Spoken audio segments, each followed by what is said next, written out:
Previously on Story to Screen.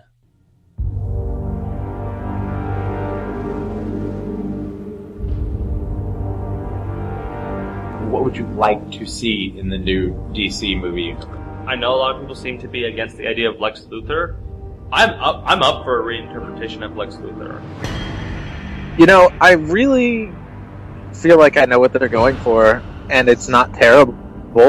I don't see what Wonder Woman's going to be doing in this yet. But Batman vs. Superman, I don't know. It could go either way. You know, I've heard some people say that Ben Affleck could do really well as Batman. I just don't see it going anywhere. I mean, really, Batman vs. Superman, we all know who wins that, obviously. Just overstuffed and ridiculous plot points that just don't really work as well. That's what I'm saying, yeah. Yeah. I'm seeing a movie that appeals to a 15-year-old boy. If you were to kind of guess the Rotten Tomatoes score, like what do you think the lowest it's going to be? I think the lowest is going to be 35%, I think. I'm going to give it a 68 to 70. Maybe the lowest is going to be 30.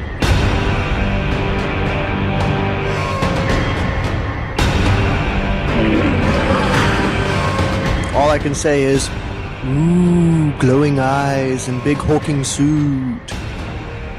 There just seems to be very little joy in either of the films, and they take themselves too seriously.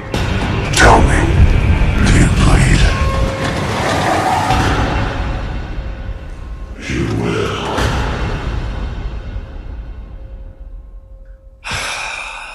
It's just gonna fail. I'm gonna call it now. It's just gonna fail.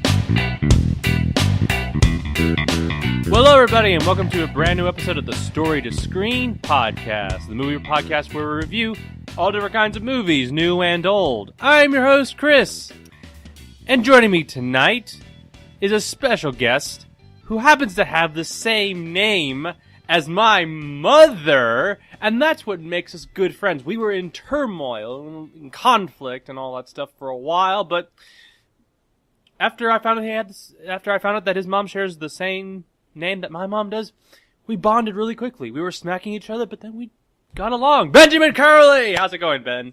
Good, you? I'm doing good. See what I did there? Ha ha, no. Yeah. Oh my gosh. We'll talk about that later on in the review. There's nothing really in terms of movie news, so we got a big movie to discuss right now. So I think we're just gonna jump straight into it.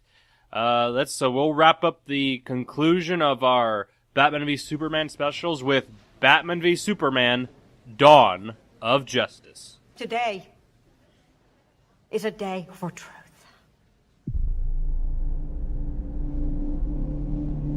The world needs to know what happened and to know what he stands for. That kind of power is very dangerous.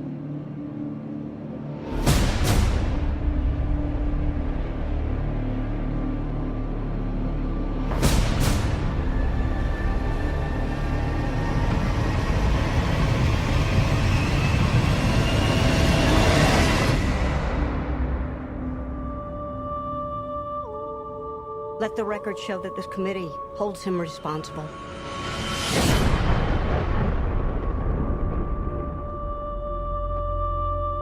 That's how it starts. The fever. The rage that turns good men cruel. This Bat vigilante is like a one-man reign of terror. You don't get to decide what the right thing is. Nobody cares about Clark Kent taking on the Batman. This means something. It's all some people have. It's all that gives them hope. People hate what they don't understand. Be their hero, Clark. Be their angel. Be their monument. Be anything they need you to be. Or be none of it. You don't owe this world a thing. You never did. Do you know the oldest lie in America, Senator? The devils don't come from hell beneath us. They come from the sky. 20 years in Gotham. How many good guys are left? How many stayed that way? He has the power to wipe out the entire human race.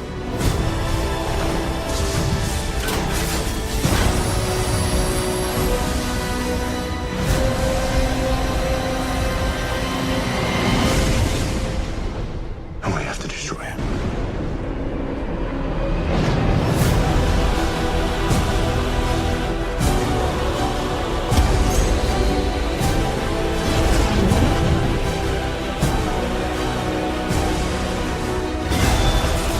You're gonna go to war. He is not our enemy.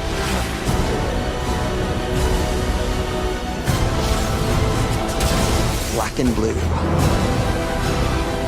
God versus man. Day versus night.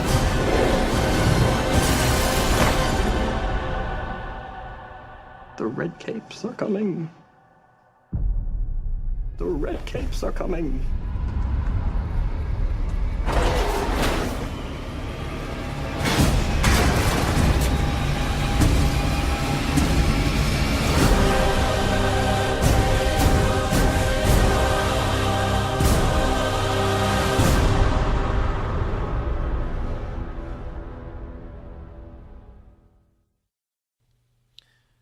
What you just heard was the original trailer for Batman v Superman. It stars Henry Cavill, Ben Affleck, Gal Gadot, Jesse Eisenberg, Amy Adams, and directed by Zack Snyder. This is the second film, but also technically the first film to kind of launch the big DCEU, the DC Extended Universe, which I think that's a horrible name in my opinion. Why not just call it the film universe or DC, whatever. We won't even get into that stuff. I just think that's nonsense. But anyway, a long anticipated movie for the past couple of years. I mean, this was first announced back in 2013 at San Diego Comic-Con of 2013.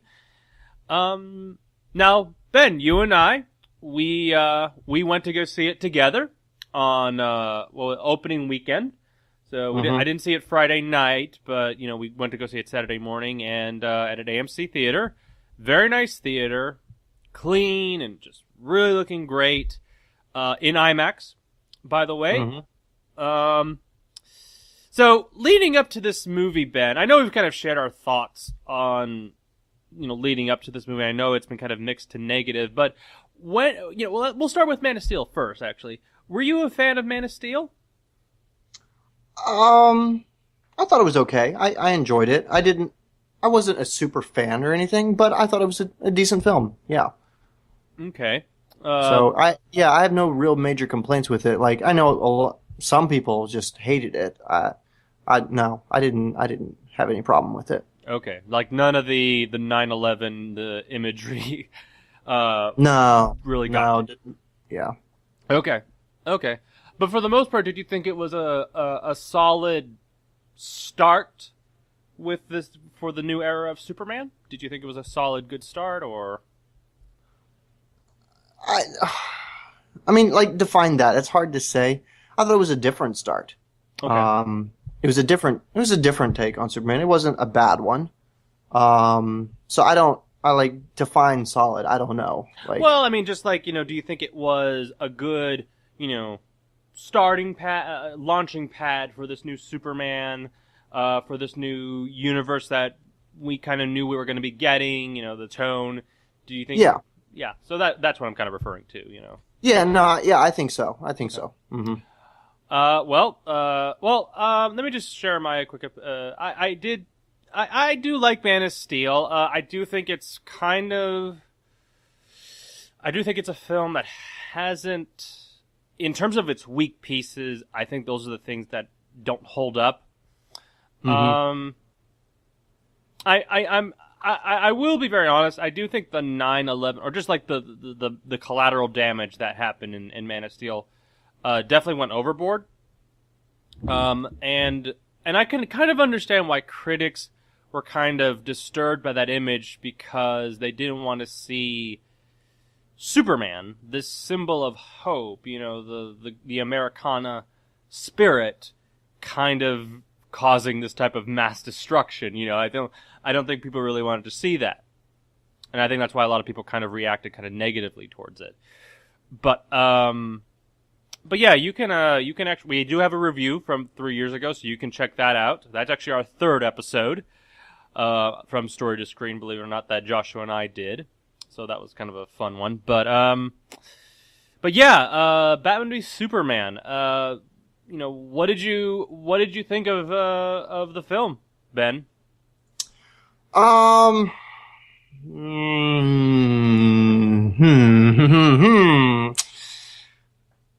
Well, okay. It was long.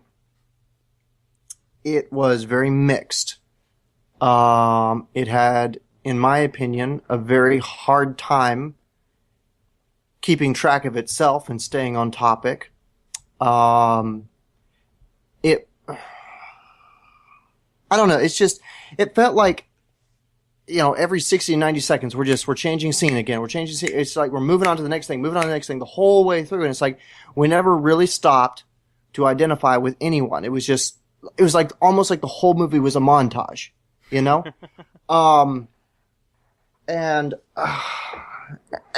don't think the cinematography assisted it.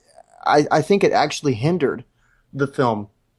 Because like every shot was trying to be this cinematic masterpiece.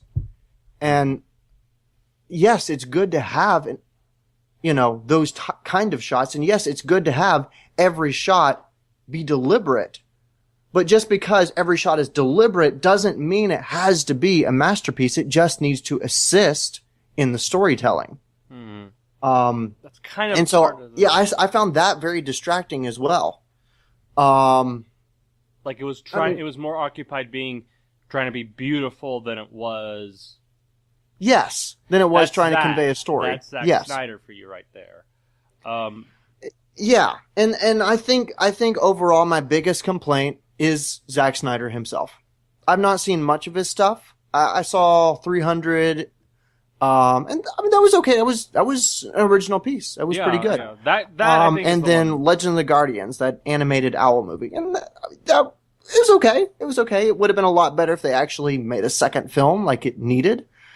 But I don't know this. And then wait, Zack Snyder was in charge of Man of Steel, wasn't he?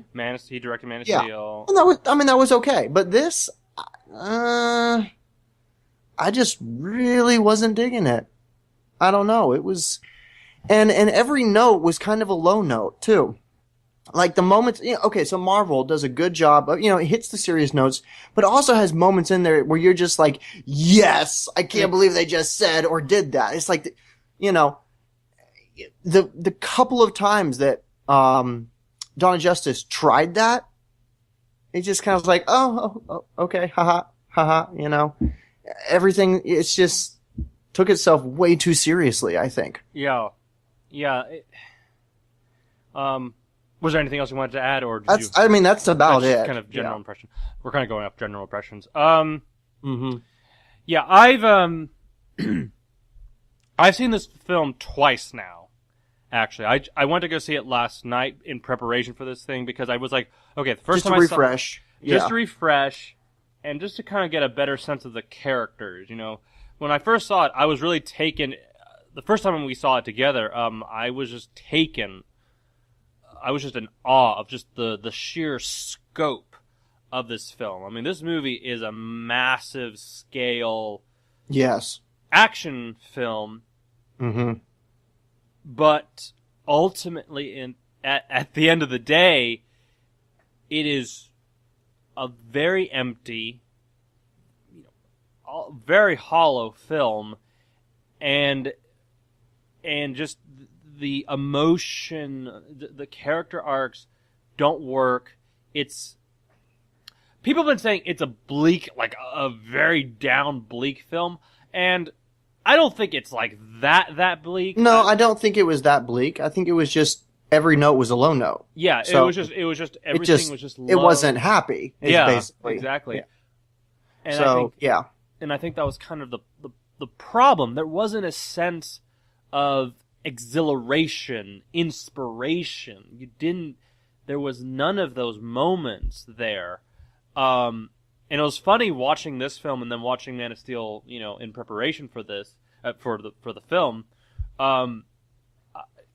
You can definitely tell which is the better, much more focused film. This film feels more like an advertisement for Justice League, Dawn of Justice, but it doesn't feel focused. It doesn't have, and there's all this like melodrama. It's trying to be. I mean, it's like if anyone's the lead, if anyone took the lead, it would be Batman. He's the only, it feels like he got the most amount of screen time and story progression. Yes, I would agree. I feel like more so the characters of this movie don't have any arcs, specifically with Superman. They have more reactionary. Yes. They're more so just reaction, and they just go from there. They just leap off of whatever they're reacting to, and the characters just go off into these situations, which might have worked if they had their own origin story movies to set this up. Yeah. Here's the problem with this film. People have been saying it's an event film. It really isn't an event film, It's only an event film in the sense that, in terms of brand recognition, Batman and Superman, two of the most popular pulp cultural figures. This isn't really a film event. This was coming off of, of a highly controversial Superman movie, and two, a Batman trilogy that unfortunately has no connections to. This is a brand new interpretation, so you don't have this massive event factor to it. But, kind of back to what you were saying, about just the characters kind of feeling much more, the characters are feeling, going back to the whole idea of reactions. They're, you look at Superman. Superman, this needs to be, the biggest test for Superman's character into becoming the hero that we know. The Superman that we know. Mm-hmm. The character isn't offered those moments. No. He finds himself in this situation. Okay, he saves Lois, okay, yes. And then this whole Batman thing comes in. Okay, he goes and warns Batman, like, you dare, the light comes into the sky, don't go to it, the bat is dead, whatever. Okay, he was offered a moment to be Superman, but he went dark instead. Mm-hmm. It's like, I don't know. I mean, here's another thing too. Like, you expect. I mean, there are some ramifications to what happened at the end of Man of Steel with Metropolis. Mm-hmm. But it's kind of just let go. It's kind of thrown under the cart, so to speak, after a while. Like, when we get to the Senate hearing, they don't really talk about that incident. It's kind of, how can I say this? It seems that whole situation seems to occur after the whole, like, Africa incident, which really has nothing at all to do with the film, and I honestly am a little bit confused on that whole part, because how does that fit in or tie into the rest of the film? And they're saying that Superman caused damage with that one guy that he just... No, that whole segment wasn't really thought out. No, and... Did you that guy, you remember the guy, the photographer who was killed? Yeah. Guess who that was? I have no idea. Jimmy Olsen. Oh, really? They killed off Jimmy Olsen. Wow. And Zack Snyder says, yeah, you'll never see him again. So, I know, I just found that out the other day, and I'm like, wait a minute, Jimmy Olsen was in this movie? How was that? But anyway. Snyder is too full of himself. He is. I think he's way too full of himself. Here's the problem. He's basing this movie off of The Dark Knight Returns. A very highly praised piece of graphic novel and / comic book stories. Not to mention, it has a very interesting interpretation with Superman, where he's like a pawn of the government there to kind of to instill order amongst vigilantes or whatever, something like that. Okay, yeah. It's not the best interpretation of Superman. I mean, I don't really kind of get the whole why people hate that interpretation. But, that seems to be what Zack Snyder is going for.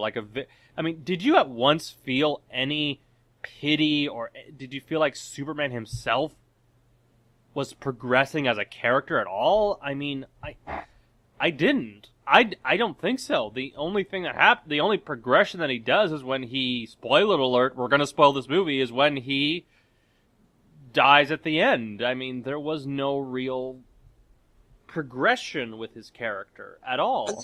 Not real. I mean, there was a little bit there where we see him kind of comprehending that, his actions haven't always been with the interests of the people, with political interests in mind. Okay.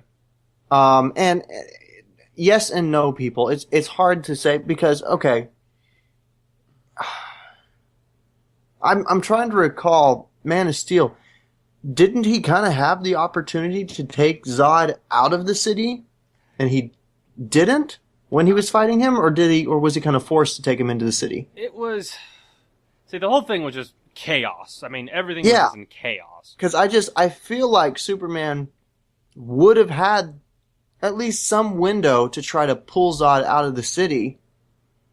Although I know Zod actually saw that as his weakness. Yeah, but, I think if he retreated, like if Zod was there to tear things up after what had happened, so it was like he had to stick with him until the end. That's true. That's how it was going to go down. That's true. But it feels like he finally learned. I think. There's no proof of this, but it feels like he might have learned that he needs to clean up the mess after he's done serving justice. Okay. I feel like he comprehends that a little bit more now when he didn't. He used to just, it's like, okay, bad guy's dead, I'm gone, No, okay. Do you view this Superman as a murderer or as a killer?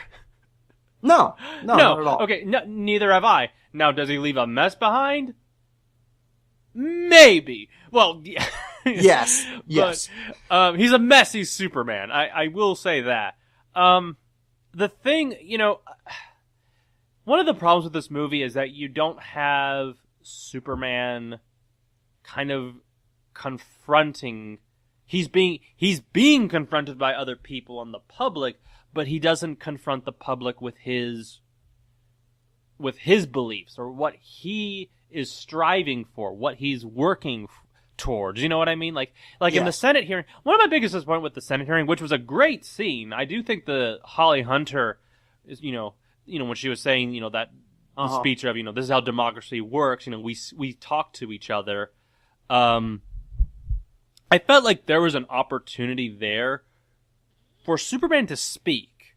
I really felt like they missed an opportunity for Superman to kind of, give some dialogue, explain his purpose, and explain who he is and what he will strive to be. It's not there, and that's because Snyder doesn't care. Snyder doesn't give a flip on Superman. He just wants Superman to go dark. Well, or better yet, he just wants Batman, because I get the sense that he was more interested in doing Batman than anything else than Superman. Sure, he did Man of Steel, but I think he did it because he was like, well, you know what, this is going to be my meal ticket to get Batman, you know, and Yeah. it's no secret, dude. It's no secret that he has been wanting to do Batman for a long time. He has, he stated it during the 300 press tour, during the Watchmen press tour, during any press tour that he's done a movie for. He has always expressed an interest in Batman more so than Superman. Now, he handled Batman fairly well. I wouldn't mind that. I don't want him. After seeing what he did with this film, I don't want him to. That's the honest truth. I just know the way Batman was handled in the film was good, and I would watch a Batman movie like that. Yeah. Here's my thing. Well, we'll go ahead and talk about. Was there anything else you wanted to bring up, Superman? We'll talk more about Superman throughout this review. Well, let's go ahead and get Ben Affleck's Batman out of the way. I mean, very, highly. Look, after what is it? It was, so much controversy on the internet. Even a petition to be taken. Controversy. It's just the internet being dramatic. Well, here's another thing too. The fans even try to get a petition to get Ben Affleck removed, and they try to take that petition to the White House. No joke. Like, that is ridiculous. But, were you... I think DC fans are more hardcore than Marvel. I don't know. I just know they're a bunch of Nazis. I'm going to say it right now. They act like a bunch of Nazis. I'm sorry for saying that, but you get into this mentality. But anyway, we're not here to talk about that right now.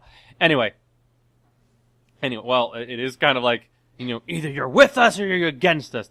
That type of mentality, and if you're not, you're going to get trashed and all that stuff. It's happened before. I've seen it, and I can point those things out. So bring it on, people. Bring it on, DC fanboys. But anyway, were you kind of when Ben Affleck was announced, were you for or against the casting? I frankly didn't care. Okay. I think Christian Bale did a wonderful Batman. I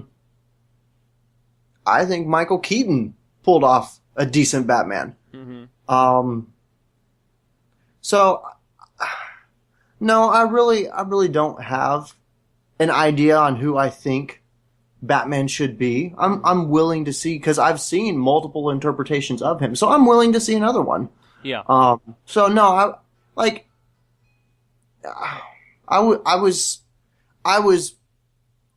my skepticism was all geared toward, okay, we're going to have a giant multi-hero movie.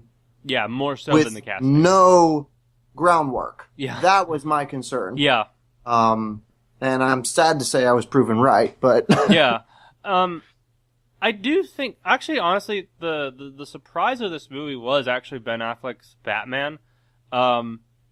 He seems to be the most fully formed character, I would say, in the entire film, with some exceptions, mind you. I mean, it was startling to see this particular Batman going off and killing people and really, like, physically hurting people. I mean, like, the scene where he brands... I don't get that, though, okay? Because the Arkham game... There's no way Batman didn't kill people with some of those moves. Come on. So, I mean, with the way that those guys' bodies were moving, like potato sacks or something like that, or yeah. No, I don't see the difference. That doesn't bug me at all. Maybe I've watched too much Green Arrow, but it was startling different because I guess for the longest time it was the Christian Bale Batman who he had principles. He was a Batman that had principles and a moral code. This one is judge, jury, and execution. No, it's straight vigilante. It's straight vigilante as well. Oh yeah, but with a little bit more teeth in the mouth, so to speak. He's just a beast. This one, I do think for the most part, I do think these are the best fights we've gotten from a Batman. Well, they're yes and no. They're very different. Yeah, but this one is they're choreographed quite well. Yeah, but this one is just like it's like the guy can finally move in a suit. You know what I mean? Yeah, he's there going around punching bad guys, throwing daggers, He just seems to be a lot more. Well, I mean, okay. So of all the Batmans, I think this one did the best job portraying Batman as a really scary shadow. Yeah. Because it's like, all the other Batmans, we usually see it from Batman's perspective. So it's like we kind of know that Batman is sneaking up on them. But to be surprised, it's like, okay, so when Batman is first introduced there, and it's a demon. There's a demon upstairs. It's like, and we felt it. He felt it. That was when that guy's screaming. I think it was a little bit louder, and I think you heard like the beat, like that smack or that crash. It was intense, and it was like, okay, this is how Batman should be portrayed as in that form, and that was unique to see because even Christian Bale's Batman wasn't that level of intense scary. It didn't instill that fear. No, not at all. Not at all. I mean, this guy was just was basically just a demon. He was just a monster to be reckoned with. Yeah, and so it was really nice seeing that. Just a straight up beast, just a straight up monster. Not your friendly neighborhood Batman. No. This is like the interrogation scene Batman from The Dark Knight, but 10 times more, in my opinion. Yeah, this is, but I really enjoyed what he brought to the role. I am excited to see where he could, a potential solo Batman, with that Batman and potentially the Jared Leto Joker. I'm just trying to think of something, what I was going to say about his Batman, though. The arc that he goes through. I did like the opening. I did like that he was there. That he was there on the day of the destruction of Metropolis. That was a nice tie-in. Yeah. Yeah. Oh, yeah. Well, it's a great prologue. You're kind of you're introducing audiences. You're taking audiences back to that particular time, and that he was there. Yeah, and even though, I mean, I think it was supposed to help us understand why he hated Superman so much. I didn't quite buy it, but no, neither did I. See what they were trying to do. Here's what I'm not gonna lie. I thought for the longest time, someone that he knew or someone that he cared for died on that day. I thought that was what they were gonna originally go for, and that was what was gonna trigger off the hatred. Yeah, and that's what they tried to do, but I didn't buy the relationship, so I didn't buy the hatred. And no, I mean and I think they could have gone down that route because that would have really shown that this Batman lost more than just a company or lost a building. I think they could have had like a girlfriend or a woman or something like that kind of would send. All you have is this Jack character that he's talking to. He's like, "Come on, get everybody out of the building." Yeah, But it's like we don't have any emotional. Well, even if they did go with the fiance or it's just something like that, there wouldn't have been any emotional attachment for us. There wouldn't have been enough. No, that wouldn't have been enough. Too quick. It wouldn't have been enough for us. But I think you could have definitely looked at that and said, "Okay, this is a launching pad for the character, and this is a good." There's something, but at least he had an emotional tie here with something. But not gonna lie, I hated the whole thing with the kid falling into the well again. The whole Batman origin. Yeah, all over again. Maybe it's just because we've seen that so many times already. It's like, can we just move on from that? Well, at least it was over fairly quickly, though. They didn't really draw that out. Yeah. As much as it could have been. And then there was that little kid, and I'm like, come on, kid, you can't act at all. He's like, and then the fact, oh my gosh, the fact that his body was floating, I'm like, Snyder. And that was the other thing. There were too many visions and dreams in this movie. For real. Yeah. Everyone's got a vision. Yeah, everyone's got a vision. Batman primarily. I mean, who else has a vision? because that's Batman. Well, Superman, he sees his dad when he's. Oh, yeah, that's true. That's true. And I think someone else.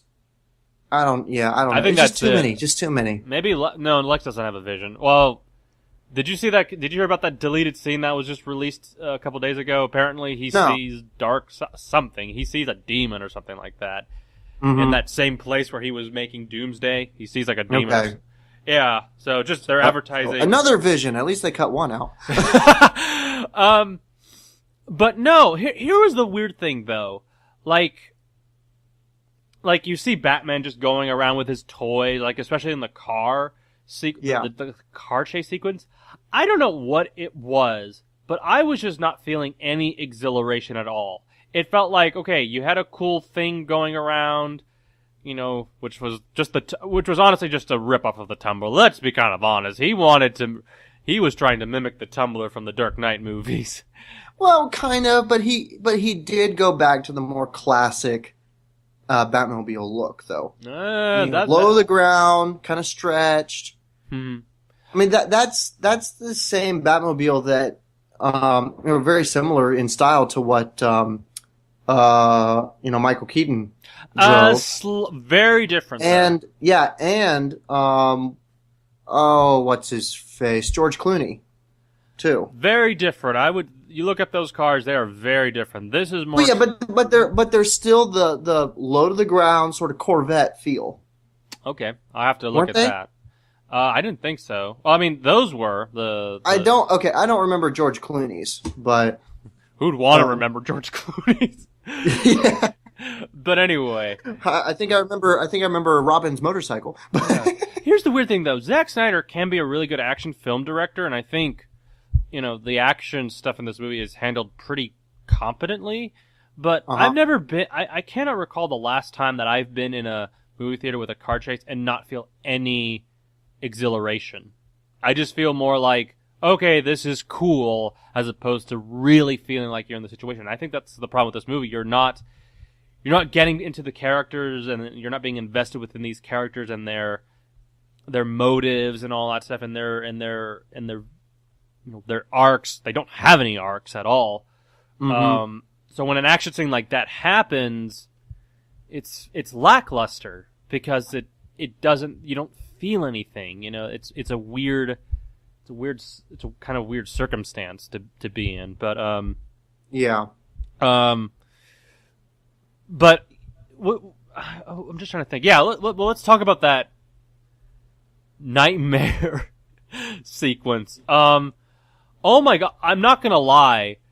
What a horrible choreographed fight between Batman and the Superman guards. I'm just calling them the Superman guards. They're running up to him with their machine guns. It's like, are you kidding me? Dark Knight Rises dodged every bullet first time because I'm Batman. Oh my gosh. Did that stand out to you in that sequence? Like, why are these guys not shooting him? Why are they not shooting him from afar? Yeah, it could have been much better choreographed. Yeah. I don't know what it is, but anyway, about that vision, a lot of people have been like, well, was that a vision? Was that a nightmare? Was that supposed to be real? It's like, well, it's supposed to be a nightmare, duh. But here's the weird thing. You get that wide shot of him looking over the landscape of the desert. Mm-hmm. And you see that symbol. You see that. Okay, did you see that symbol? Do you know what that represents by any chance? Okay, that's Darkseid. He's like the big Superman villain he's basically the Thanos of the DC universe. Yeah. But the weird thing that's getting to me is like, so is Thanos controlling Superman? It's a weird. Darkseid. They're not. This movie just feels so much like fanboy galore. Like it doesn't matter. Well, it doesn't matter if you. Well, but that makes perfect sense. Okay, DC doesn't care about the characters. They don't care about the fans. They care about one thing, and that's the money. They say they saw the Avengers cashed in. They're like, oh well, we'll make one too. Yes. And people will buy it because that's all we're gonna give them, and Yes. they're gonna love it. Yeah. And DC is not in it for the long haul, and that is so disappointing. That doesn't do justice, because I would love to get there eventually. I would love to see, that scene actually. It's like down the road, 10 years from now, enough movies in, I'd love to actually get there properly. Yeah. But no, we're never going to get there because DC doesn't care. Exactly. The bigger problem is that, let's talk about some of the, I do want to talk about the nightmare sequence. I mean, yeah, just not a good choreographed fight. And then, the scene is well acted between Affleck and Cavill when apparently Superman rips out his heart. I mean, that was intense, but you don't get a sense of what is going on. Is this like, I understand that this scene is trying to set up his fear of Superman, but for some reason that fear gets lost. It's completely gone. I think by that point in time, it's completely out of the window. That's it. You don't really get a sense of that he's afraid of Superman. You know what I mean? Like, No. The only time I genuinely see fear is when he's battling Superman and he's starting, Superman, starts to get the upper hand. It's like, okay, I gotta move fast now. It's, yeah. It's like, that's where I see the fear. Yeah. But that's it. It again, the whole Superman, his whole fear of Superman, it's all choppy. And then after the whole Metropolis sequence, and then you have him, socializing at the party, he's investigating Lex. It's gone. A good chunk of the time, that arc of him being afraid of Superman is gone. You don't see that. You don't see it again. It doesn't. Yeah. You don't have to play it up all the time, mind you. But no, but it was conflicting with so many other emotions, to the point that you get to the fight between the two, and I'm convinced that Batman's just plain lost it. Okay, that he's just totally gone insane, because that's the only emotion I've got left. It's like, okay, well, is he afraid? Well, I don't. Yes and no. Is he angry? Yes, but why? Why? Yeah, there's no whys. Yeah. The whys are missing from these characters' ideas. And, how can I say this? How did you feel about Lex Luthor kind of being the puppeteer in terms of getting them to fight each other? I like that to a degree. I think that's something I may have to go back and see. Looking back now, I think I kind of like it. That was kind of a bold move. Yeah. To just suddenly reveal to the audience, oh hey, this guy knows everything. Yeah. And suddenly, that dawned on the characters like, whoa, he put it all together. And so, it's like, that's for a lot of television shows and stuff, that's like the, episode 3 payoff, or not episode, but season 3 payoff, when finally it's like, oh, he knows everything, So that was kind of cool to see. And it was, because it was left unexplained as to how he knows all this, that leaves a very intriguing aspect to that character. And I do like that. Yeah. The one thing, though, that I kind of was baffled by was, how did Clark and Bruce find out each other's secrets? The secret identities, you know what I mean? How did Clark discover that he was Batman? How did Bruce discover that Clark or Superman was Clark Kent? Did he ever know? I don't think Batman ever found out Superman's identity. Lex knew. Yes. I don't know. I don't think Batman knew. Yeah. Superman knew, because Superman's got X-ray vision. Come on. Which, you peaked. By the way, I've got some issues coming up with that one. What issue is that? No, go ahead. All right. Okay. So, Batman throws the smoke screen in front of a guy who has X-ray vision to get away. Oh, and wait, it gets better. It actually worked. For a guy that's in a big piece of armor, he can't even move around. He can barely move around that much. And he suddenly gets up behind Superman? Yeah. Smoke screen? Come on.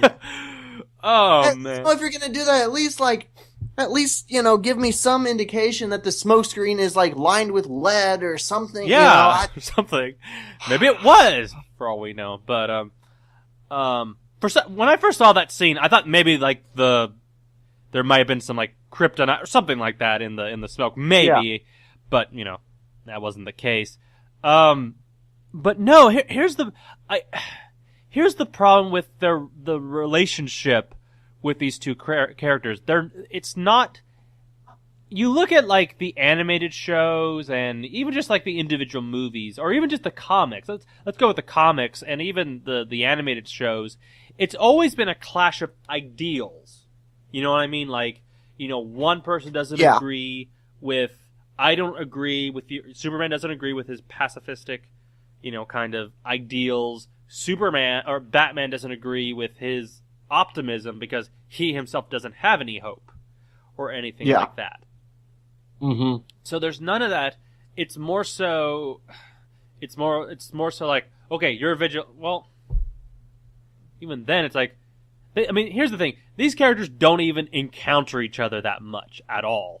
They only have the party scene, the car scene, where he tells them, get out of Gotham, get out of Metropolis. No, we never get to learn why they detest each other's guts. No. Maybe just some hints of okay, Superman, he destroyed Metropolis. Okay, fear, but guess what? That's a scattered arc. Batman, Clark Kent views Superman as a heartless vigilante. Okay, but again, that kind of gets lost. The movie is trying to dabble with so many character beats that it just doesn't. It never explains anything fully. No, and it's a little hint here, a little hint there, and that's it. We were kind of talking about, Joshua and I were kind of talking about this earlier today, and I kind of mentioned to him that, Superman, we knew at the end of this movie, Superman and Batman were going to have to, team up, or that they would have to come to an agreement. Obviously. I mean, really? We're going to call it Batman v Superman? Come on.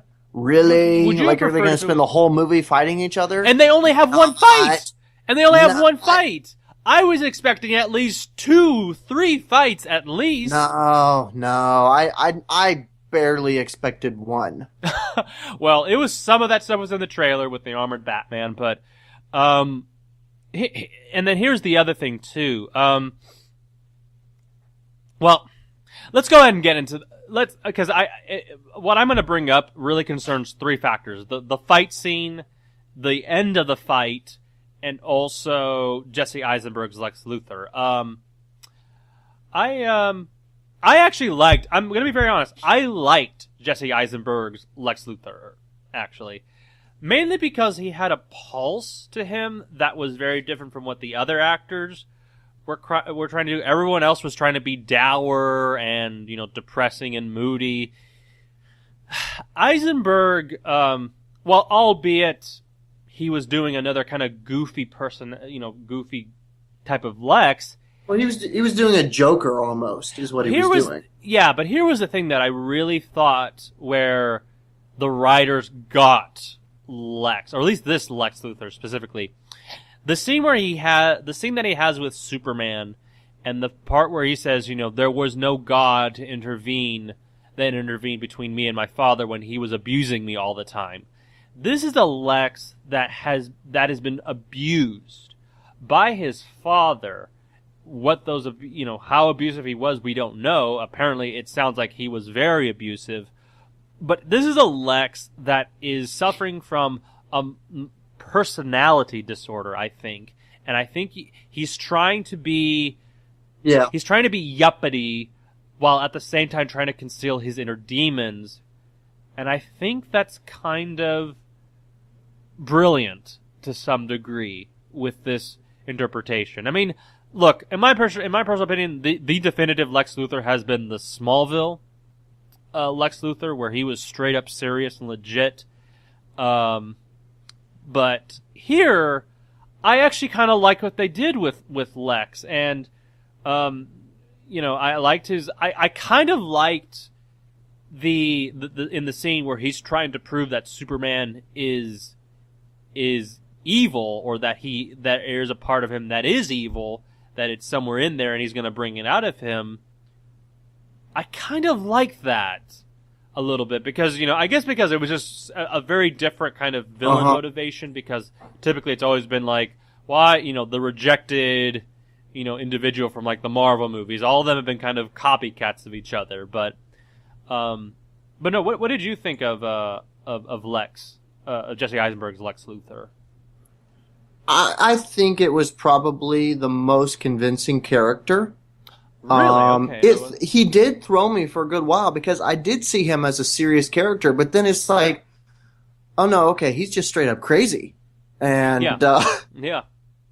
So, of all the characters, he definitely had the most depth, no doubt about it. Yeah. I think he's, in my opinion, the second best character in the film next to Bruce Wayne / Batman.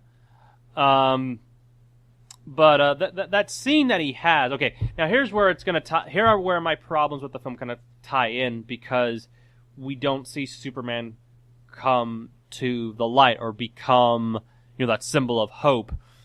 In that scene where he tells him, if, God is tribal, God is God, he just does this really great motion with his hands and all that stuff. I just love the way he just kind of spurts, just dialogue, and the way they're saying it, like, why don't you look at the time? It's charming. Yeah. It's just so great. And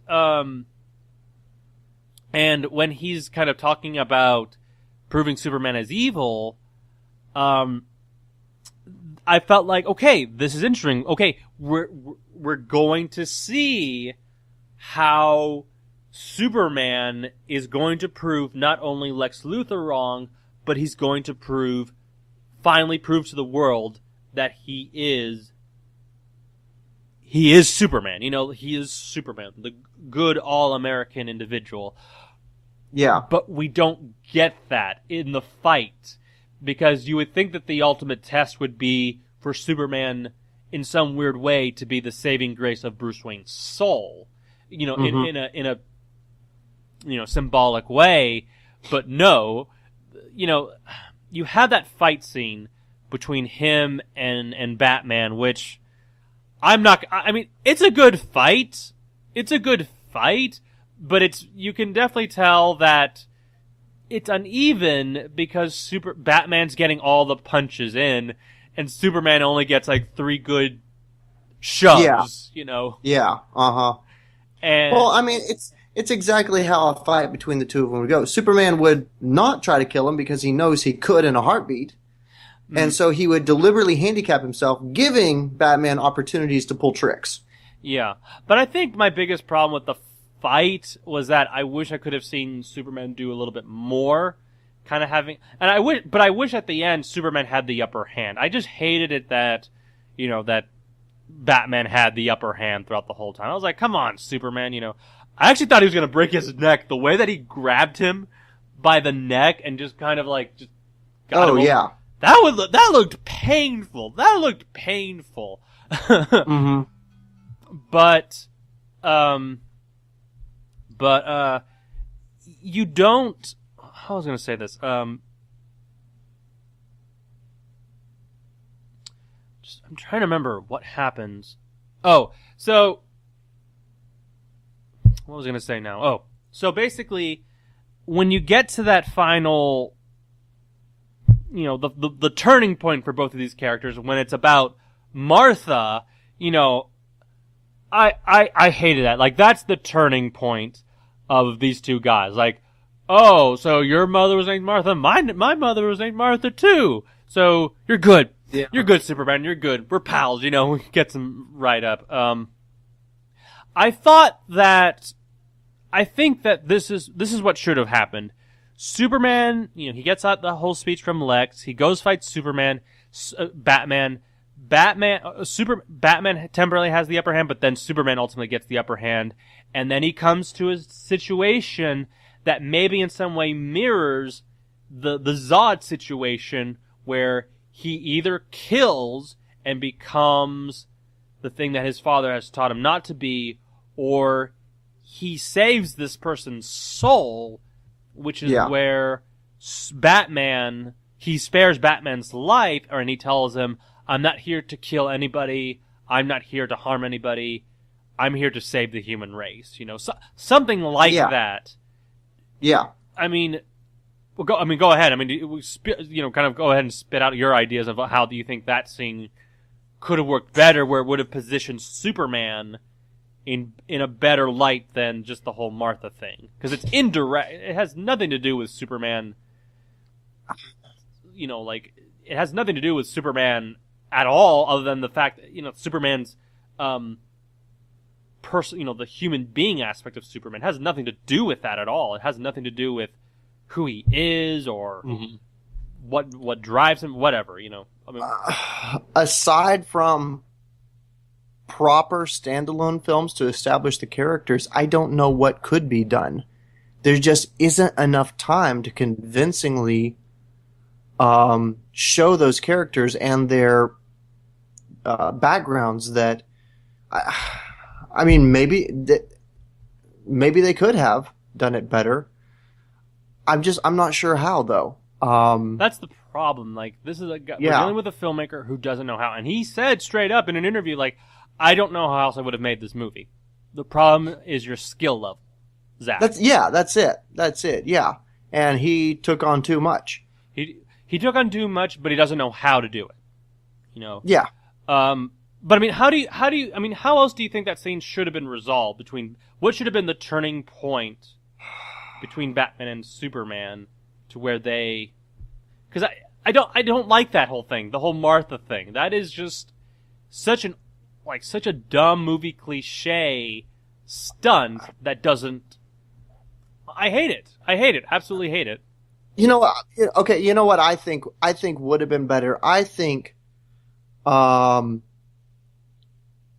Superman, the fight goes down, Superman gets weakened for a little bit and Batman beats up on him real good. But, during that, like, Batman's just like screaming his frustration. I mean, I would have bought his frustration at Superman more if he just, if he'd been yelling and explaining it the whole time through while beating him up, to the point that eventually Superman regains his power, but he understands why Batman is mad. And so he lets Batman take his frustration out. And then finally, Batman's just, he's exhausted. He's said everything he needs to say. The truth as to why Batman is really deeply so hurt over this has finally come out. He and Superman have a heart-to-heart.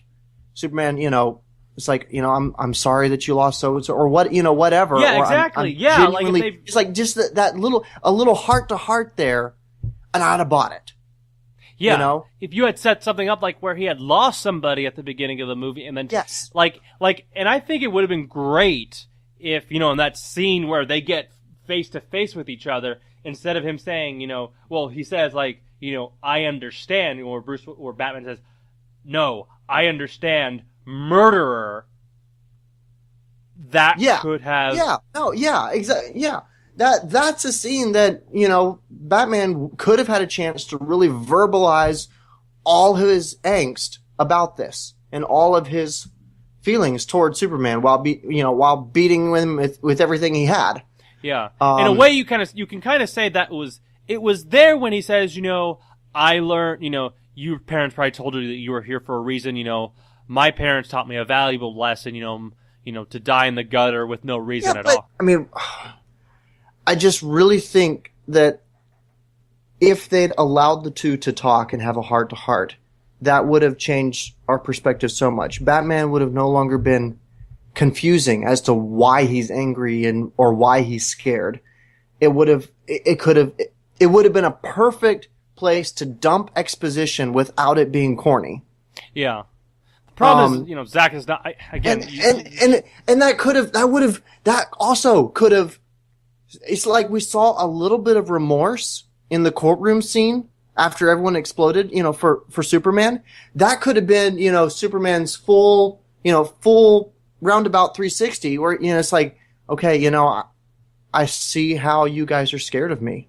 I see where I've failed to explain myself. I'm sorry. I'm genuinely here to help and to do good. And it just to have that little bit there would have just made so many things little better. Can make a impact of difference. Yes. But that's the problem. The writers don't want to do that with these characters. They're more focused on the dark nature of what... I know. They just want to go dark. And it's like, I've had enough. I know. No more dark. No more dark.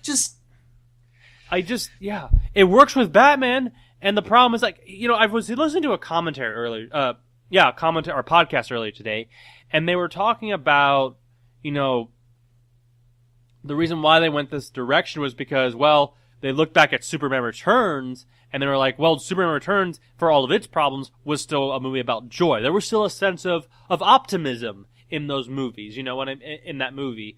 And it was like, after the Dark Knight trilogy, it was like, well, we gotta go dark and gritty, we gotta go dark, and all that stuff. That doesn't work with Superman, dude. That doesn't work with Superman. No. No, it doesn't, because that's not who Superman is. No. Superman's never been that guy. No. And I think that's a lot of Zack Snyder. A lot of people think it's Christopher Nolan, but I actually, here are some interesting things. No, Christopher Nolan did not take Batman dark. He just made Batman real. Yeah. He took Batman and it's like, okay, what would this guy be like in real life? And that's what we ended up with. Yeah. Okay, he didn't make a dark character. Yeah. Here's the thing though with Superman, because he wrote the screenplay for Man of Steel with Goyer, but he had a lot of creative disputes with Snyder and with Goyer about a lot of some of the more controversial aspects of Man of Steel. That's where Nolan, from what I'm aware of, kind of drew the line and said, you shouldn't be doing that, but of course the filmmakers eventually went with it. So I get the sense that he kind of had a fundamental viewpoint of who Superman was, and now Snyder's kind of taken it into this direction where, he has to realize that he's not making a Batman movie, he's making a Superman movie. He's made 2 Superman movies already, but one with Batman, but it doesn't work anymore. And Snyder has always he's always gone dark though. Yeah, like he's worked all of with his films, it takes a dark tone every time. Well, and then I'm tired of that. Yeah. Well, here's the thing. You do need something to be different from Marvel. You do need something to kind of be slightly. It can't be all the fun and games that Marvel has been pulling, because to me, I'm kind of getting tired of the word fun, because I feel like it's just too juvenile, and whenever they've used that word for certain movies, the films to me feel a little bit lazy when they've done that for some weird reason. I don't know why. Like what movie? Name an instance.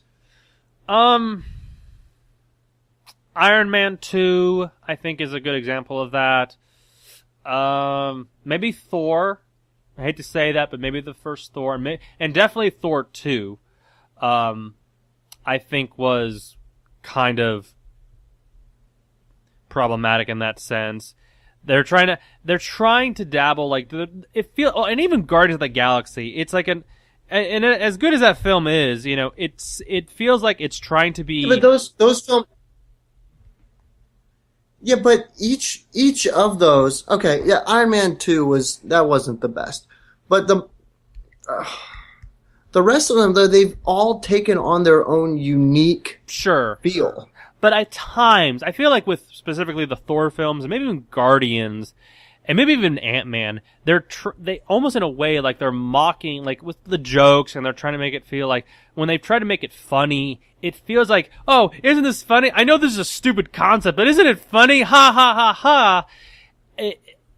It shows me at times that they don't feel like they're confident, or they don't feel like, we can take this seriously and still give audiences something legit sometimes, but Yeah, but they have. Yeah, They no. have And not that I'm saying that they okay? haven't. Captain America 2. No, and not that It I'm was saying serious. Not that I'm saying that they haven't, mind you, but I just feel like the films that whenever people use the word fun for films, and when I've kind of looked at those films, like I've never heard, Avengers, I think the best film that has had fun, but still had a sense of exhilaration was probably the first Avengers movie. I think that's a great example of that. And even the Sam Raimi film. But you pack so many characters in, it's hard to be serious about it. Yeah. And I feel like, but the films that I just kind of mentioned, like Thor, the first two Thor films, the Guardians of the Galaxy, Ant-Man, it feels like when they've tried to do, they try to mock the actual property because it feels like, well, isn't this kind of funny or weird anyway to begin with? This is kind of stupid, isn't it? And they're trying to make people laugh at the concept because it is kind of a silly concept to begin with, but I don't know. Maybe they just get too jokey for me at times, and that's kind of where. Well, okay, I see where you're coming from because you have a background in the comic books that take themselves very seriously. Well, not just seriously, but they. But they take the character and the story in serious directions. They don't play it funny. Yeah, here's the difference. There's a difference between dark and serious. That's yeah. I like to see a little bit more. That's the difference between Christopher Nolan's Batman and Zack Snyder's take on him. Yeah. He took it seriously. Zack Snyder just goes dark, and he doesn't know why. He doesn't know that difference. Christopher Nolan's films went dark, but they knew exactly why they went dark because that's where the serious took them. Yeah. Because that's where they had to go. Yeah. Because it was kind of exploring all these different things and these ideas. Yeah. Here in Zack, it's like, it's dark for the sake of dark. It's more self-indulgent. Here's the thing. It's self-indulgent than anything else. Yes. It's very self-indulgent, and I'm kind of, I don't want to, I don't, and that's why I don't want to see him do another film anymore. I'm tired of him. I don't want to see him do Justice League, which apparently it looks like he's going to officially do, unfortunately. Rake in enough money to actually go forward. It's actually made $500 million. Okay. But here's the weird thing that I've heard. I actually heard that it had a 50% drop on audience participations, audience attendance, I should say. Well, yeah, it's gonna get a whole bunch of opening weekend diehard DC fans. Yeah. And then the people who aren't diehard DC fans, the word of mouth is going to be bad on. So anyone who's just so-so isn't going to recommend it. Yeah. Like I've had multiple people ask me, I said, well, see it because you need to see it going forward. You need to know. Otherwise, Yeah, exactly. I mean, I actually do want to get the DVD, actually, when it comes.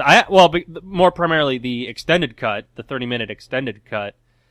That sounds like there's a lot more Batman stuff in it, apparently. Yeah. There's like Barbara Gordon, apparently there's like some more stuff of Barbara Gordon, Robin. I think there's a little bit more of the Africa sequence at the very beginning, from what I'm aware of. Okay. But yeah, I just, we're starting off with this film.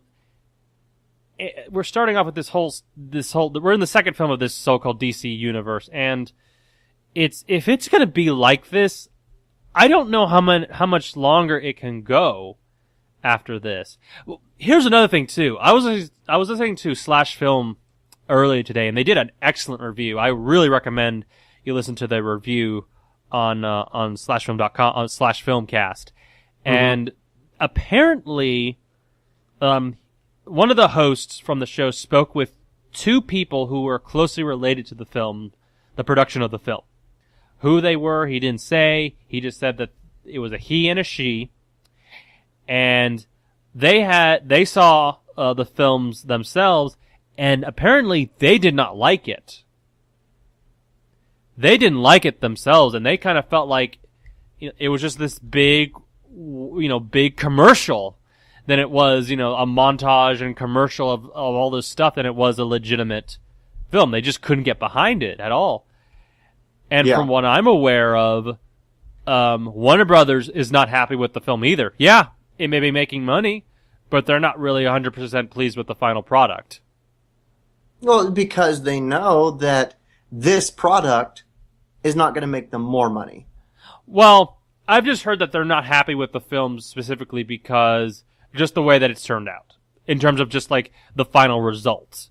They're just hoping that it will make its money, and again, I don't know how much more money this movie's going to bring in.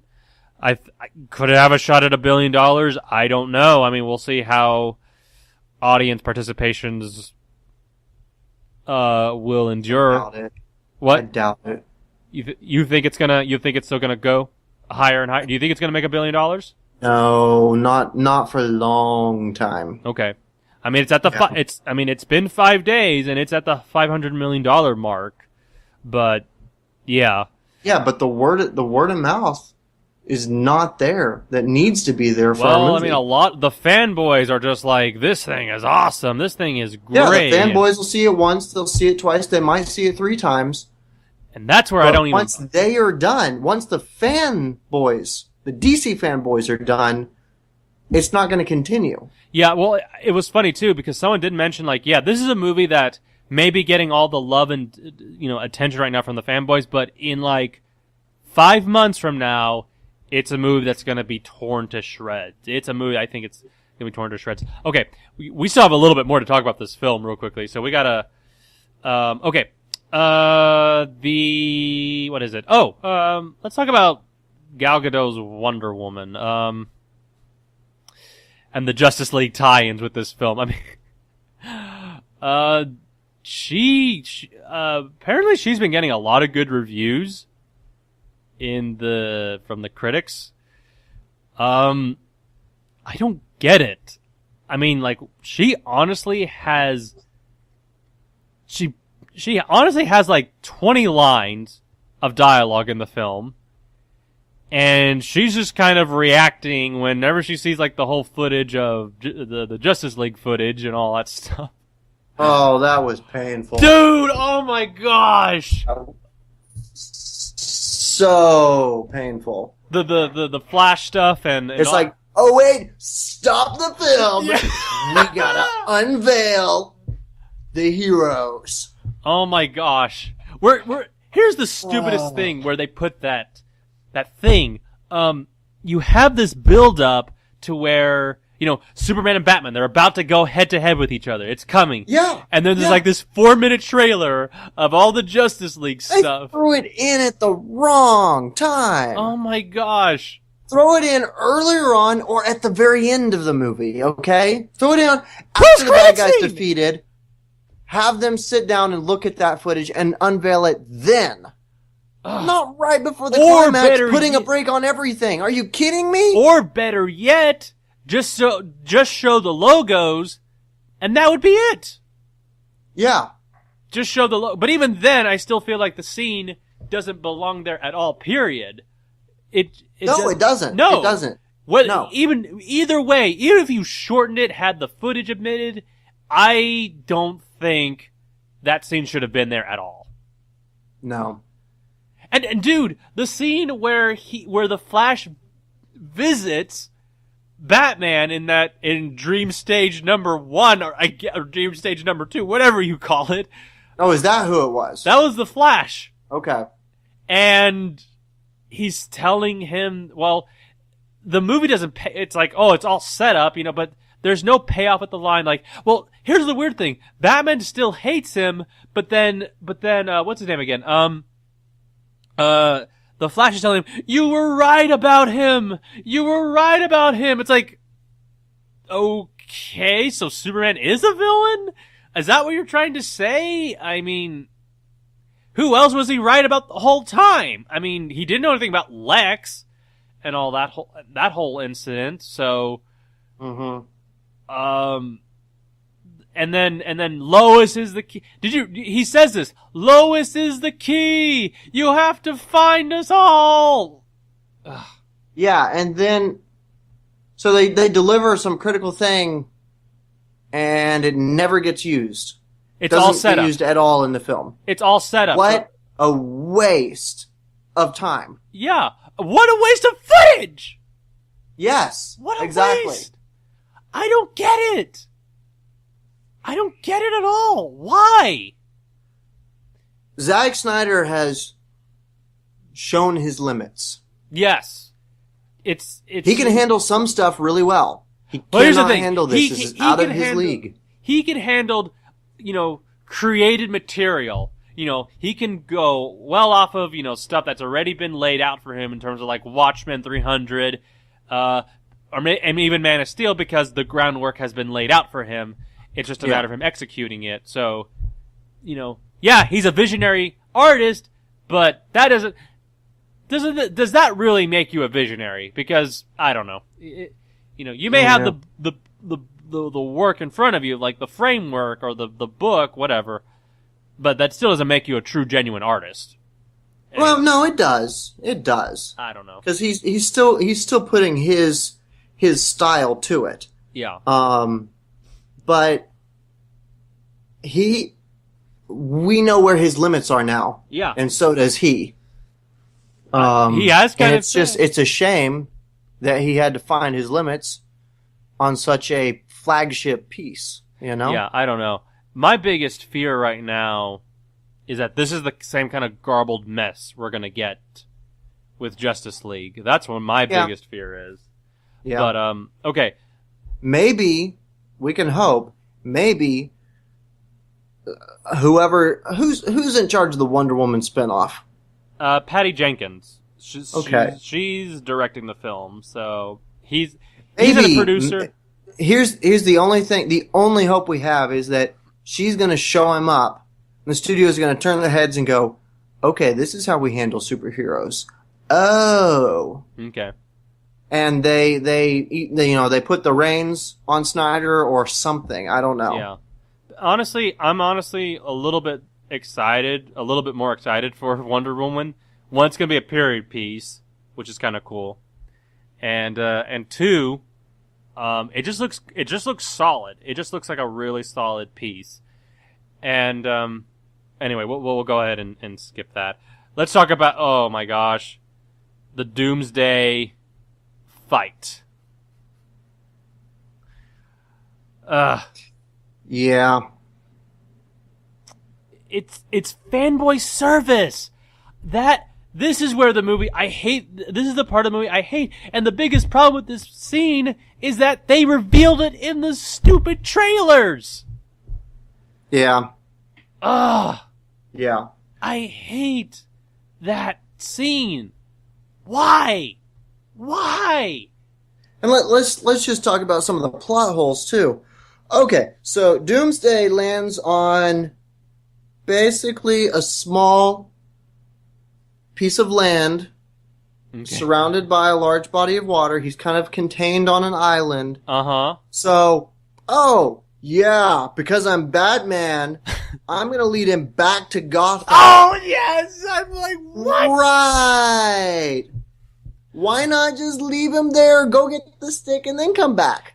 Yes, I'm betting that's going to be in how it should have been. You're Batman. Why don't you make a stupid frickin', kryptonite bat rocket launcher and kill the stupid thing? For real. Oh my gosh. My biggest problem is when they go through the whole fight. Okay, how does Lex know that he's able to create this stuff? Uh-huh. How does he know all this stuff? Okay, yeah, the kryptonite stuff, okay, that kind of works because you saw the testing on General Zod's body. But how does he know he's going to create this deformed Doomsday thing? Yeah, there's a lot that's unsaid there. But I can kind of buy it. Because they made me buy Lex without us understanding him knowing so much about our heroes. So I could believe him knowing a lot more than we expect him to know. Okay, I can buy that. I mean, that's fair, but still, I mean, it feels like this is where I feel like the character is really, honestly, is at a disservice. The Lex Luthor, because I think at this point in time he's been a well written character, and I think even a merciless character, because I mean he has his own Chinese girlfriend or sidekick die, which she's kind of cute. Yeah, that he kills off with no remorse. No, yeah, exactly. He has no remorse, no sense of human emotion. That,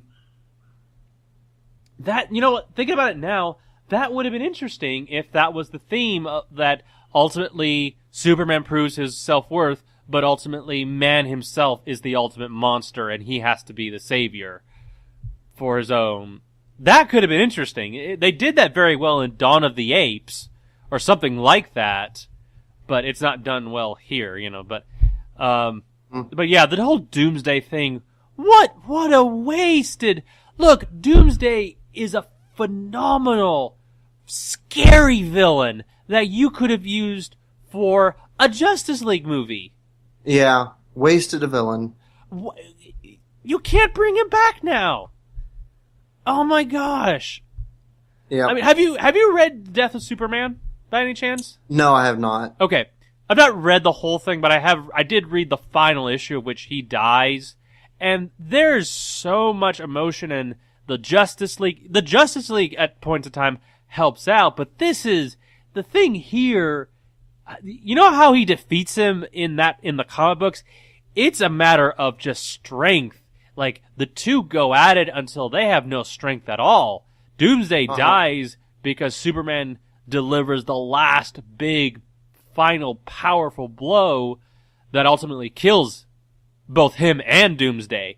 There's power there. Here, well, first of all, I can't believe he's still flying with the kryptonite thing, holding the kryptonite spear. That I didn't buy. That I didn't buy. Like, wait a minute. I would have bought it more if he just, give it a quick lunge or something. Or better yet, why don't you tell, hey, Wonder Woman, you're flying. She was fully capable of getting close enough, yeah. Yeah. Or something. Oh my gosh. And then they kill off Superman. And first of all, we know he's coming back for Justice League. I know, Duh. it's like, we really? Use Doomsday for Justice League instead. Or Justice League 2. Like, I don't know. And then have that be the climax of Justice League 1 where they kill him off or something like that. But it's like Zack Snyder is using the death of Superman to be the thing or the final instrument that says that Superman is now received as a good man amongst the public. You know what I mean? Mm-hmm. Yeah. I hate that. I hated that they went down that route. And two, we know he's coming back for Justice League. Hated that. Lazy. Yeah. It's lazy writing. Yeah, it is. It is. What? And, I mean, and the thing that gets to me, I finally spotted the cross. The Christ. Oh yeah, you went, yeah. You want to talk about that for a little bit? Bring that up. I've got a big issue with that. Okay, go ahead. It's just, I mean, come on. Yeah, okay. He packed Man of Steel full of, this whole painting him as the Messiah sort of thing. But he went way too far with it this time. Yeah. He was trying to depict like the mosaic paintings of, Christ being, in the arms of his, in this case, Christ being in the arms of his mother, in this case, his it's lover. Like, okay, I can deal with you making allusions to him being a Messiah figure. Okay. We've got plenty of films like that where, someone's the chosen one, they save humanity, yada, yada, yada. Mm-hmm. Okay. Whatever. But to draw a parallel that clear between, it's like to say basically on screen, oh yeah, Superman, he's the same as Jesus, or he is Jesus. Not really. Yeah, about that. Here, by the way, I spotted 3 crosses. Yeah, I saw at least 2. Okay, I spotted 3, and okay, who are the convicted killers, I guess, or something like that. The murderers. Yeah. I mean, there was something kind of sentimental seeing Batman being the one lowering Superman down. That was kind of a powerful, but yeah, we can have Superman or a Batman grieve over Superman. We can have that, but we don't have to portray it as the death of a savior. But you could do it in a way that's earned. That's the problem. This whole death thing isn't earned. No. Superman is still not in a great state when this whole conflict occurs. But that is every second of this movie. We're told the character is like this, and we have no idea. He's a murderer. People hate him and all that stuff. He has no right amongst us. It's frustrating. Every moment of the film we're told, okay, now this is how it is. Now this is how it is. But we never buy it. No. We don't buy 1 ounce of it. No. That's the sad part about this film. I know. And then the stupid scene with the dirt rising really briefly, and I'm like, well, duh, we know that was coming. I know, right? I'd have had a little more respect if they had actually just left him dead without doing that. You know? It's like they're trying to do Star Trek Into Dark. Like that's what I was thinking of. Star Trek Into Darkness. And it's just this pity. It's just like this pitiful stupidity. Like you're trying to, and the fact that they were playing Amazing Grace during the funeral, it's trying to evoke an emotion in you and like, oh, this is sad. I remember at my second screening, someone was sobbing at the back of the theater. I'm like, are you kidding me? Are you kidding me? Well, someone bought it, and good for them. I envy them that they were actually able to feel anything in that movie. I did. I wasn't. All I got to feel feel was, but yeah. Oh man. Oh gosh. Look. We've already stated our thoughts on the possibilities of Justice League, and we hope he doesn't direct Justice League. But yeah, it's such a sad thing. Here's the weird thing. Going back again and watching again, every time I see that moment when Bruce Wayne's being lifted, and when I see the executive producer Christopher Nolan, I always choke up at that moment. I'm like, Chris, you didn't know this was gonna happen. You didn't know this movie was gonna turn out this bad. So why is your name attached to this thing? So, yeah. Anyway, well, final thoughts on Batman v Superman. Do you give it a recommend or not? I do, only because we're gonna need to understand going forward, and we're not going to get origin films for people like Batman. So this is as close we're going to get to an origin to understand that character. So we're going to need it for that alone. Mm-hmm. Yeah. But it's a grueling. Yeah. It's a grueling task to get through it. Oh yeah. Well, by the way, one last thing. I didn't hear you kind of express your thoughts on Wonder Woman as a character. I mean, what did you think of her? I didn't see enough to really say anything. Same here. It's like she had fun. I could tell she was having fun. I don't know. She's there. She looks like she could be a really cool character, but I haven't seen enough to really say anything. I can't really weigh. I don't know. She looks like she could be a very strong character. Yeah. But I'm so afraid that they're not going to use her properly. That she's just going to be there for eye candy. Yeah. Yeah. And that ticks me off. Yeah, me too. I mean, she looked like she was having fun. I mean, like, especially in that final fight when she finally gets into the suit. And that's when our audience cheered at that moment. I mean, that was like the only part where audiences kind of cheered. Yeah. There was no cheering for Superman. There was no cheering for Batman. It's because, those two guys were kind of like idiotic with their ideas, I guess. But there was just very little cheering throughout this movie. And I'm gonna kind of say I'm not gonna give this movie a recommend. Yes, maybe go ahead and go see it, but don't expect... Yeah, okay, yeah. With that being the case, yeah, same here. I can't recommend it as a good film. I can't recommend it as a must see. There are no major qualities that it's worth recommending. No. The only reason I say go ahead and see it is if you expect to watch more DC films going forward, then you're going to need the groundwork. You're going to have to need this piece. And this is as much groundwork as you're going to get, so you're going to have to see it. Yeah. And, I'm curious about the rated R cut that's coming out later this year. It's actually coming out in July. I am curious to see that, and see what that's like. And maybe, I doubt it, but I think maybe I wonder if that might have, like, some answers to the problems that we have with this movie. But even then, it's still not going to resolve all the problems that we have.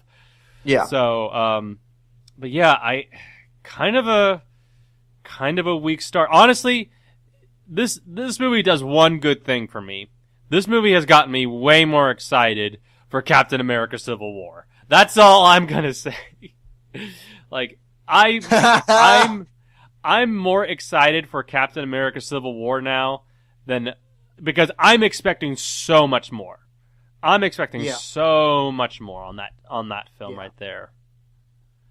What I know we talked about doing this, and you probably don't have time, but off the top of your head, do you remember what our predictions for this film were, like a year ago? I remember you saying that I don't think they were favorable. I think we kind of expected it to bomb. I think we were expecting a solid action movie, but we were not expecting much of anything. But I'll actually play with that. I'm gonna do something kind of special for the beginning of this episode. So we'll leave it at that. Yeah. But no, what is it now? What is it now on Rotten Tomatoes? Let me see real quickly. Last time I saw it was a 29. Come on. Do you got something? You got Rotten Tomatoes? Still 29. 29? Okay, my internet's acting kind of slow today. Anyway. Pretty bad. Yes.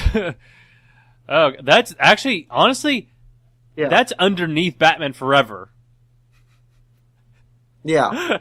and the coworkers I've talked to that have seen it, they said, they give it a 6 out of 10 at most. More like a 5, though. Yeah. So your coworkers have reacted negatively towards it as well, Yeah. I guess here's the weird thing. I've noticed that it seems to appeal the common pig, but I guess if it appeals to the common pig, then I guess that's where the success of this film truly lies, is within the hands of the mindless farm pigs, I guess. I don't know. Sorry for saying that type of term, but, Anyway, we're going to go ahead and wrap up this hour and a half episode, guys. We didn't go 2 hours and a half or anything like that. I think we did a pretty good job with this one, but what a there was a lot to go into on this. Yeah. You know what? Not gonna lie, I actually am kind of looking forward to getting the DVD and doing a commentary on this. That I actually would like to do that. I think I would be interested in doing that, especially the extended cut. But anyway, Ben, thank you very much for joining me tonight for this episode of Story to Screen. Where can people find more of your work? You can find more of my stuff at indyvfx.com. That's INDY and the letters VFX. Okay. And I haven't updated in a little while, but I have a little blog there. I talk about film stuff or whatever's going on in the media, and then post whatever I'm working on. All right, then. Audiences, you can find more of our episodes on iTunes. Please leave us a review on there and subscribe on iTunes. Please also follow us on Twitter and follow us on Facebook as well and get future updates on the show. And also check out our website as well, Story to Screen, and you can find all of our episodes there. It's a really cool little website that we have.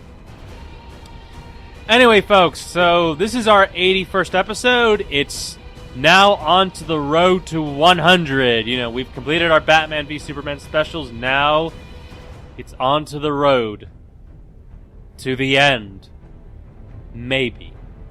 Have a good week, everybody, and catch you next week. Cheers.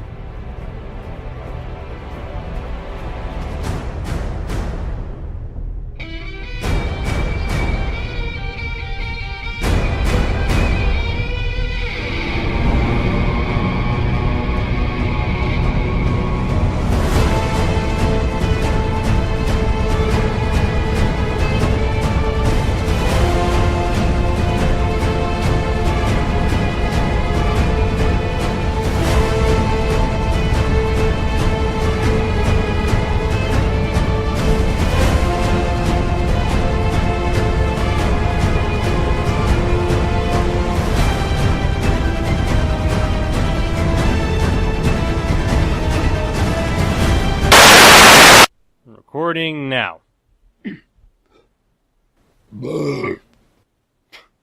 Had something big to eat. Excuse me.